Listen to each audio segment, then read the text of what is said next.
एसबू को माड़ अभियोग नहीं बीजेडी मंतव्य उपर बीजेपी करिछि काउंटर। बीजेपी कही घटना मामला रुजु होइछि, घटनार सत्यासत्य थिबो तेबे विचार योग्य। आईन या उपर विचार एवं तर्जमा करुछि। आईन समस्तंक पई समान अछि। विश्वास रही जदि एक कथा किछि सत्यासत्य थिबो तेबे निश्चित भाव में दोषी दंड पाइबे।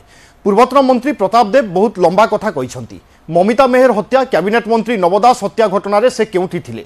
सेतेबेले तो पार्टी खोलु नथिले, सेतेबेले तो कहू नथिले जे मुख्यमंत्री मुह खोलंतु कि मुख्यमंत्री काहेकि चुप अछंती। आज ए घटना रे तांकर मने पड़ीगला बोली कही काउंटर करिछि भारतीय जनता पार्टी। देखंतु मामला रुजु होइछि एवं ए कथा नजर को आसीछि। निश्चित भाव में ए घटनार जदि सत्यासत्य थिबो निश्चित भाव में यह विचार योग्य।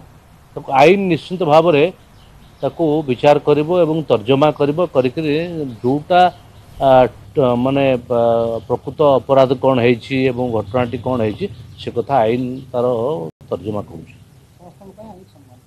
आईन तो समस्त ପାଇଁ समान अछि एवं मोर विश्वास अछि आम सरकार निश्चित भाव में जदि ये कथार कौन सत्यासत्य थिबो ताले निश्चित भाव दोषी दंड पाइबो। ये मु आज देखिली पूर्वतन मंत्री बीजेडी नेता प्रताप देव आज बहुत लंबा कथा कहते कौट थे ममिता मेहर घटना रे, कौट थे कैबिनेट मंत्री नव दास जो हत्या करा से घटना रे कहीं तो पार्टी खोलु नथिले, कहीं तो से कहू नथिले जे मुख्यमंत्री नवीन बाबू कहतु बा मुख्यमंत्री नवीन बाबू कहीं चुप अच्छा।